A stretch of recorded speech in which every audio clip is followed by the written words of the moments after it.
Yan na yung singaw. Yan.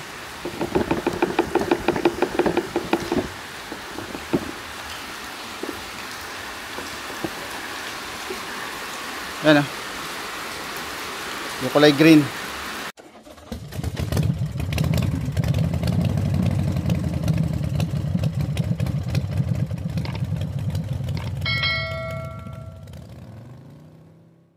So guys, welcome sa Kinki Auto Electrics. So ngayon magbabaklas tayo ng dashboard nitong Ford Expedition. So kasi may problema yung evaporator nito. AC evaporator. So magbabaklas tayo nito. So first time ko magbaklas ng dashboard nito, ng unit na to, ng Ford. So mamaya update ko kayo pag nabaklas ko na itong, pag napulag ko itong dashboard na to. So inumpisahan ko na baklasin. So mamaya ulit pag napulot ko yung buong evaporator, so saka ko yung i-update. So bali yan yung itsura niya na. Nagtanggal ako ng steering. Tapos buo pala siyang buo siyang ipo-pull out. Tapos yung console dito, nagtanggal ako ng console box diyan, sa gitna. So buo. Sa kabila tayo. So bali ito yung console box niya. Kasama na yung lever no sa cambio. So buo siya. Buo siyang natatanggal. So bali ito sa kabila, sa right side. So konting angat lang siguro to mamaya. Para makalabas yung housing, yung evaporator buo. So ako lang kasi mag-isa kaya hindi ko pa siya maiangat. Bala ko sa ipatok sa upuan na to eh. So malalaman niya mamaya pag naluwagan ko to. Talagang hindi siya kasya eh. Kailangan talagang iangat to, ipatok sa upuan. So mamaya na. Mamaya ko ulit kayo update. Pag nailabas ko na itong buong evaporator, yung kasama yung housing na yan. So ayan, okay, natanggal ko na yung evaporator, yung housing niya. Buong evaporator.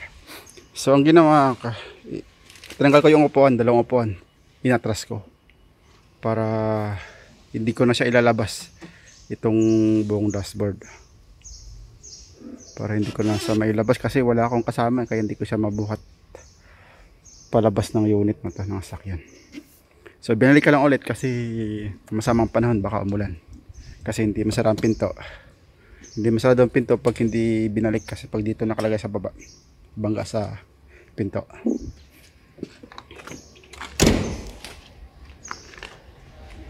So bali ito na. Ito na yung evaporator niya, yung housing. So kakalasin ko na lang to, paghiwalayin ko na lang yan. Para makuha natin yung evaporator, para makita natin yung singaw niya kung saan nanggagaling. Ayan, umulan. Sakto yung balik ko ng dashboard doon. Kung hindi ko na balik, malamang basa. Ayan nagkatapat sa tulo ng bubong. So buti nila naagapan kong may balik yung dashboard. So bali ito na yung evaporator. So yan yan na yung singaw. Yan.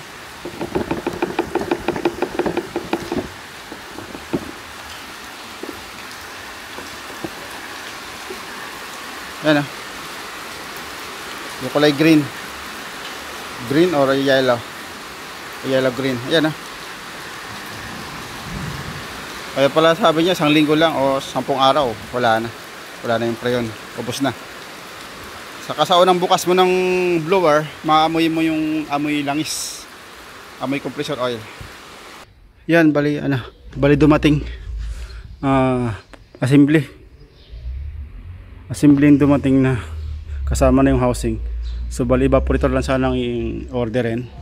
Ito yung luma yung evaporator. So ito lang dapat kasi andun naman yung housing niya kaso dumating kasama na yung housing. Bali kasama na yung evaporator. Yun lang kakabit ko, yung ito buo na yan. So bali ang di lang kasama ito, yung wala doon, yung blower wala, tapos yung sa heater core ilang hindi kasama dyan. So mas okay, mas napapadali ang trabaho natin. So okay, update kayo mamaya. So ayan, okay na. Nabalik ko na yung lahat. So nabalik na yung lahat sa ating ano lang to, lalagyan na lang preyon. Saka checkin kung lalamig. So mamaya ulit. So okay, na-charge ko na ng preyon to, nakargahan ko na. So check natin yung lamig.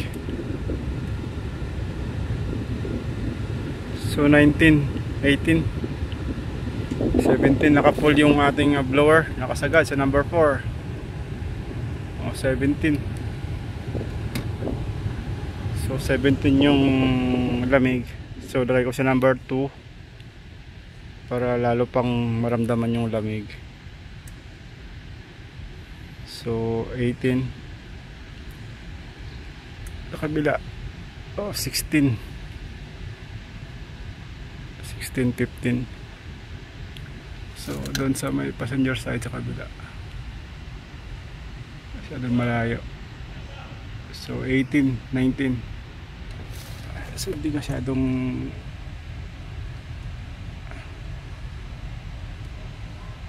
so 18 sa driver, 16, 17, 10.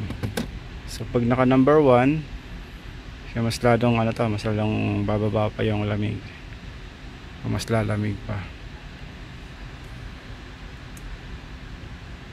14 kabila,